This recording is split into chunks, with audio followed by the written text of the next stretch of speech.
प्रिय विद्यार्थियों, एसपी महाविद्यालय फालना द्वारा आयोजित ऑनलाइन क्लास में आपका स्वागत है। आज का हमारा टॉपिक है कबीर के पद। कबीर के पद के अंतर्गत जो शब्द है,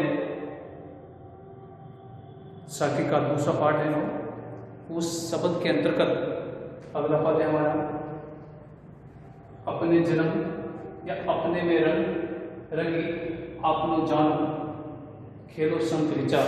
ये कबीर का पद है और मैंने पूर्व में बताया था कबीर के जो जितने भी पद लिखे उन पदों का संकलन करने वाले थे उनके शिष्य। कबीर के शिष्य कौन था बच्चा? ध्यान है आपको, पूर्व का नाम बताया था धर्मदास। कौन था? धर्मदास। और धर्मदास ने एक पुस्तक लिखी थी बीजक। कौन सी पुस्तक लिखी बच्चों? बीजक। और बीजक के अंतर्गत कितने पार्ट है? कितने भाग है? 3। कितने भाग है?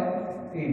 एक है साखी, ये दूसरा शब्द, तीसरा है रेवेन्यू। ये पूरी क्लास बताया था मैंने। इसकी जो शैली है पहले बता चुका मैं आपको, प्रतीकात्मक शैली। कैसे शैली है? प्रतीकात्मक, प्रतीकों के माध्यम से बताने का प्रयास इसमें किया गया है। ठीक है ना? इसमें रहस्य है, साधनात्मक रहस्यवाद। कबीर व्यक्ति को इस संसार के लोगों को संबोधित करते हुए समझाने का प्रयास कर रहा है। ये संसार के लोगों, ठीक है ना, मनुष्य जन्म बहुत मुश्किल से मिला है और इस मनुष्य जन्म में अगर भगवान की भक्ति में नहीं लीन होगे, ईश्वर की साधना नहीं करोगे तो दोबारा मनुष्य जीवन मिलने वाला नहीं या मुश्किल है। ठीक है, इसीलिए संसार के लोगों को ज्ञान से अवगत कराने के लिए, ज्ञान में आसक्त होने के लिए, हरि के भजन को करने के लिए, कीर्तन करने के लिए, स्वयं को पहचानने के लिए लोगों को संदेश देते हैं, आश्वस्त करते हैं। देखिए तो क्या कहते हैं कबीर? आइए देखिए क्या है कबीर। अपने में रंगी आपनो जान जिनी रंग जाने ताकि जिनी रंग जाने ताहे को मानो अभी अंतरी मन रंग समाना।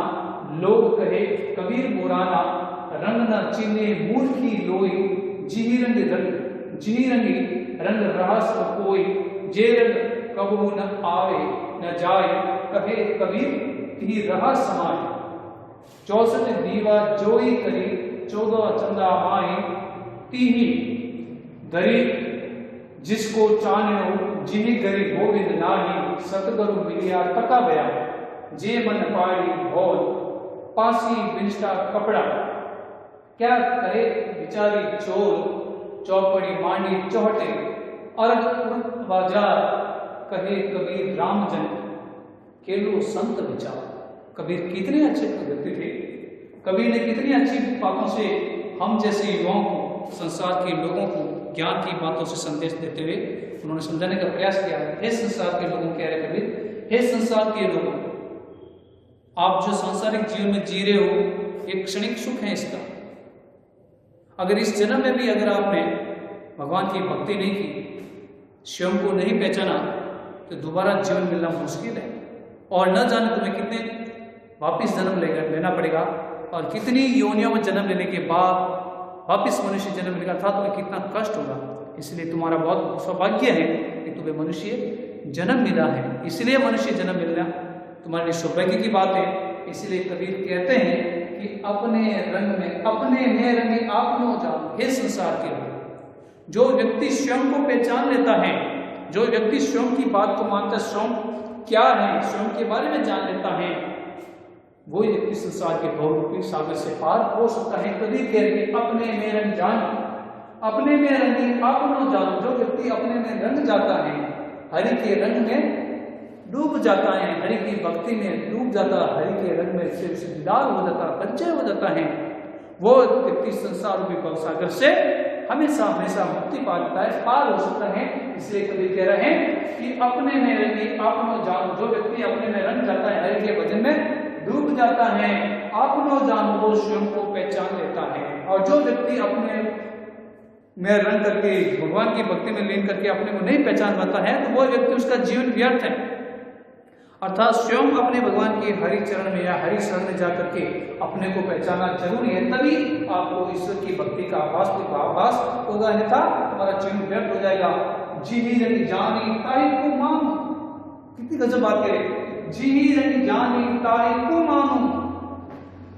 कबीर कहते हैं संसार के लोगों, जो व्यक्ति जी रंग जाने, जो व्यक्ति जिस रंग में डूब जाता है, कौन से रंग, या तो कोई व्यक्ति भगवान की भक्ति में डूब जाता है तो वो संसार की बातों में व्याख्याओं में नहीं आता, उसको भगवान की भक्ति ही अच्छी लगती है। सांसारिक मोह माया से उसका जीव हमेशा अलग हो जाएगा, विरक्त हो जाएगा, विरक्त की भावना उत्पन्न हो जाएगी और वो व्यक्ति भगवान ही उसको, भगवान की भक्ति उसके लिए सर्वश्रेष्ठ होगी। लेकिन जिन्हें रंग जाने काहे को मानो, जो व्यक्ति जिस रंग में डूब जाता है वो किसी प्रकार से दूसरों की बात को नहीं मानता है। इसी प्रकार जो कहने का मतलब जो भक्ति में डूब जाता है तो वो सांसारिक मोहमाया की बातों को नहीं मानता, और जो सांसारिक मोहमाया में लिप्त रहता है वो भक्ति की बात से और अवगत नहीं होता, वो भक्ति से मुंह में लेता है, मुंह मोड़ लेता है, भक्ति से अलग हो जाता है, उससे अपने को बीच में दूरी बनाए रखता है। इसलिए कबीर कहते हैं, हे संसार के लोगों, तुम्हें बहुत ही मुश्किल से जीवन मिला है, तुम्हारे लिए सौभाग्य की बात है, इसलिए तुम भगवान की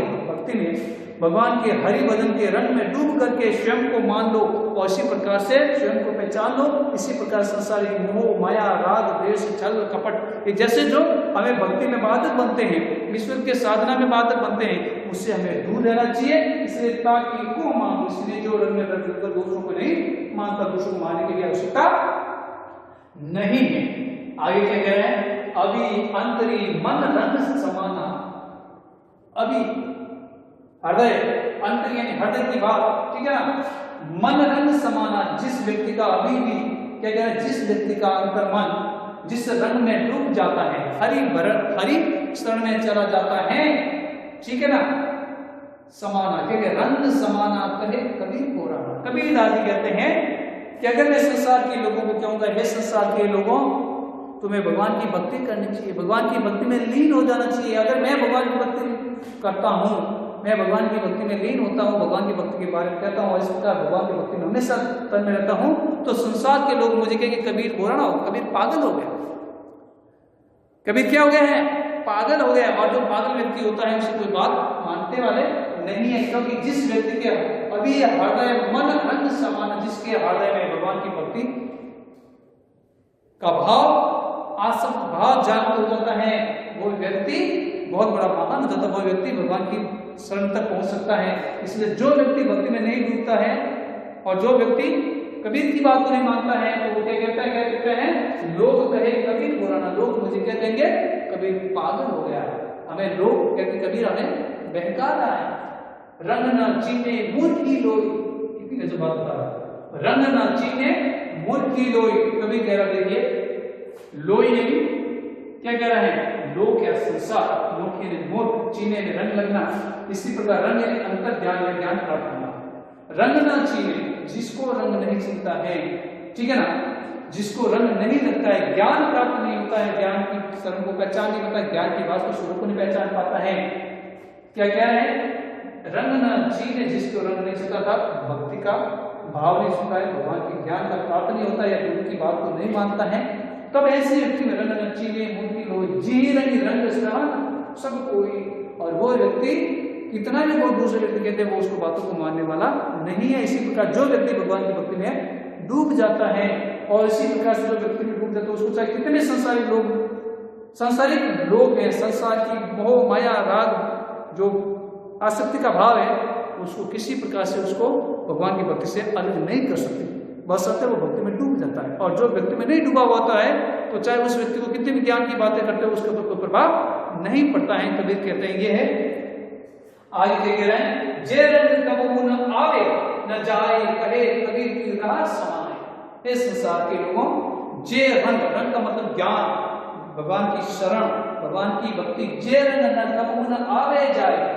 इस संसार के लोग, जिस व्यक्ति को हरि भजन में रंग में वो डूब जाता है, हरि की भक्ति में लीन हो जाता है, उस व्यक्ति पर संसार का कोई भी रंग, दूसरी बात मोह माया जैसी बात उसके ऊपर कोई असर नहीं पड़ेगी। कहे कबीर तिनी राह समान, उस व्यक्ति को कोई दूसरी बात कोई अच्छी नहीं लगती। कहे कबीर तिनी, यानी उनको राह समान, उनके हृदय को दूसरी बात समान नहीं सकती है, ठीक है ना। वो आगे क्या कह रहे हैं, 64 दीवा जोई करी 14 चंदा माही, ती दरी जिसको चालो जी गरी गोविंद नाम। कितने गजब की बात बता रही, 64 दीवा, जो एक करीब 14 चंदा माह। देखिए 64 प्रकार की कलाएं होती हैं, ध्यान दीजिए, ठीक है ना। और इसी प्रकार से 64 दीवा जो एक करीब 14 चंदा माही, और 14 चंदा माह 14 चांद, यानी पूर्णमासी का जो चांद होता है, पूर्णमासी का जो क्या होता है बच्चों, चांद होता है, जब वो पूर्णमासी का चांद पृथ्वी पर झलकता है और उसकी चांदनी चारों सृष्टि के चारों तरफ फैलती है, तो सभी जीव जंतु उसकी चांदनी में इतने तृप्त हो जाते हैं, उसको बहुत आनंद का भाव होता है, वो इतने गदगद हो जाते हैं, बहुत बड़े प्रसन्नचित होता है। इसी जिस प्रकार से कोई नायिका अपने शरीर पर अनेक प्रकार के आभूषणों का श्रृंगार करके के वो सज धज करके अपने प्रीतम के पास आती है, तो उसकी सुंदरता में 4 चांद लग जाते हैं। उसी प्रकार से जब पूर्णमासी का चांद होता है, तो उसकी पूर्णमासी तक चांदनी सृष्टि के चारों तरफ सृष्टि के ऊपर गिरती है, और सृष्टि में जितने भी जीव जंतु होते हैं चंद्रमा की चांदनी को देख करके, उसकी शीतलता को देख करके बहुत बड़े प्रफुल्लित होते हैं। उसी प्रकार से बात होता है, क्या कह रहे हैं कि 64 चिंता चंद्र दीवार जो एक करीब 14 चंदा माही, तिनी धरी जिसको चांद तिनी धरी गोविंद नाम। ठीक है, कहने का मतलब है, व्यक्ति कहता है कि तिनी धरी जिसको चांदना नहीं है, या जिस व्यक्ति के घर में चांदना ज्ञान का प्रकाश नहीं है, ठीक है ना, कहने का मतलब जिस व्यक्ति के हृदय में भगवान निर्गुण ब्रह्मा नहीं है, इस निराकार ब्रह्मा नहीं है, ईश्वर नहीं है, ठीक है ना, तो उस प्रकार से ये चांदनी कुछ काम की नहीं है, ठीक है ना। और जिस व्यक्ति के हृदय में भगवान है, भक्ति का भाव छुपा हुआ है, वो ही भाव उस 14 चांदनी की चंद्रमा के 64 कला और 14 चंदा के चंद्रमा की शीतलता के प्रदान हो समानता, दोनों की बात होती है कि जिस प्रकार से सृष्टि पर चारों तरफ चंद्रमा का चांदनी फैलती है, तो सभी लोग जीव जंतु होते हैं, सभी लोग प्रसन्न होते हैं, ये तो बात एक समझ बात है।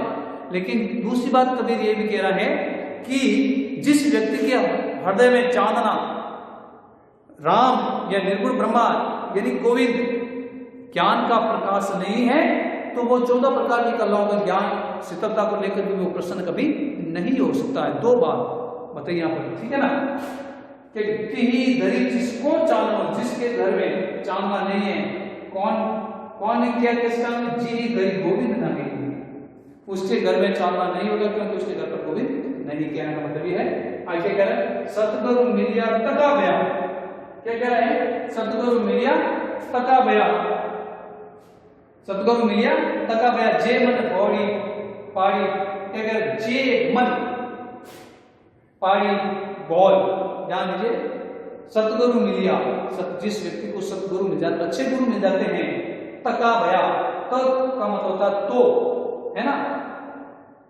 भया, जे मन पहाड़ी, और जे का मतलब होता है यदि, बहुत ध्यान दीजिए, ठीक है, जे का मतलब होता है यदि, जे मन पहाड़ी यानी पड़ी हुई है, बहुत का मतलब है ज्ञान, कहने का मतलब जिस व्यक्ति को सतगुरु के शरण मिल जाती है, जिस व्यक्ति को सदगुरु मिल जाता है, अच्छे गुरु मिल जाता है, तो उसके हृदय में जितना भी ज्ञान होता है, वो गुरु उस हृदय के जो अपने शिष्य उसके हृदय में अज्ञानता होती है, उसको हमेशा वो दूर कर लेता है, ज्ञान, ठीक है, कह रहे हैं सतगुरु मिलिया तका भया, जिस व्यक्ति को सदगुरु मिल जाता है, जे मन पाड़ी भोल, और उसके हृदय में जितना भी अज्ञानता हो, अज्ञानता उस गुरु के शरण में रहने के परिणाम शिष्य के ज्ञान की बात वो दे देता है।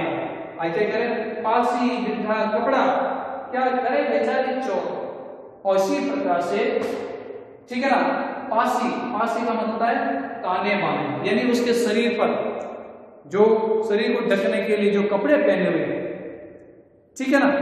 और जब गुरु सब ज्ञान का उपदेश देता है, जब गुरु ज्ञान की अच्छी बात उसको सिखाता है, तो उसके शरीर पर जो भी कपड़ा है वो जर्जर अवस्था में होता है बेचारा, क्या होता है वो, क्या कि पासी बिनटा कपड़े, क्या करे बेचारी चौर। इसी प्रकार से गुरु का उपदेश इतना जबरदस्त होता है कि उसके शरीर पर जितने भी कपड़े वो जर्जर हो जाते हैं, और इतना ही नहीं, बेचारी चोल का मतलब होता है कपड़े हैं, जितने भी कपड़े हैं वो क्या हो जाता है, जर्जर हो जाते हैं, ज्ञान, गुरु के ज्ञान के परिणाम स्वरूप, ठीक है ना। और ऐसी स्थिति में कबीर कह रहे गुरु का ज्ञान बहुत बड़ा है, गुरु का उपदेश भी सर्वश्रेष्ठ है। कहते चौपड़ी मांडी चौटे वगैरह विचार, कबीर ऐसे लोगों पर व्यंग्य कसा, ध्यान दीजिए, यहाँ पर ध्यान दीजिए कि चौपड़ी मांडी चौटे, कुछ लोग कहते संसार के लोगों को बेवकूफ बनाने के लिए, लोगों को अपना पांडित्य प्रदर्शन करने के लिए जो बाजार होता है वहां पर पुस्तक लेकर के लोगों को ज्ञान का संदेश देते हैं। पुस्तक के माध्यम से क्या करते हैं वो? पुस्तक के माध्यम से कथा वाचन करते हैं, पुस्तक के माध्यम से पौराणिक कथाओं को लोगों को समझाने का प्रयास करते हैं और ऊपर नीचे बातें अपनी तरफ से मिलाकर लोगों को बेवकूफ बनाने का प्रयास करते हैं। तो इस प्रकार से वो एक बाजार से एक दूसरे बाजार, एक इधर से उधर, इस प्रकार से कबीर कहते हैं जो व्यक्ति करता है उसको कभी भी भगवान की प्राप्ति नहीं होती। कहे कबीर राम जन, कबीर कहते हैं ये संसार के लोगों, तुम्हें बाजार में जाकर के किताब खोल करके भक्ति का प्रचार करने की आवश्यकता नहीं है। बस कहते हैं कि कहे कबीर राम जन, ये संसार के लोग कबीरदास कहते हैं जो व्यक्ति खेलो संत विचार, जो व्यक्ति संतों के सानिध्य में रहते हैं और संतों के विचारों को मानते, संतों के उपदेश को मानते, गुरु की शरण में रहता है, उसको ज्ञान की प्राप्ति हो जाती है। उसे किसी प्रकार से लोगों के कथा वाचन, कथा को सुनने से, लोगों के सामने जाकर के किताब पढ़ने से कोई आवश्यकता नहीं है। और जो व्यक्ति लोगों को जाकर के बाजार में जाकर के किताब की दुकान बिछाते हैं, कथा वाचन का इधर ऊपर नीचे बातें कहते हैं, उन व्यक्ति को मोक्ष की प्राप्ति नहीं होती है। और ऐसे व्यक्तियों की शरण में भी कबीर कहते हैं कि ऐसे व्यक्तियों की शरण में भी हमें नहीं जाना चाहिए। विचार तो ऐसे कि जो संतों के विचार होते हैं, संतों के विचारों को स्वीकार करना चाहिए, तभी तुम्हें मोक्ष की प्राप्ति हो सकती है, अन्यथा नहीं हो सकती है। ठीक है ना? धन्यवाद।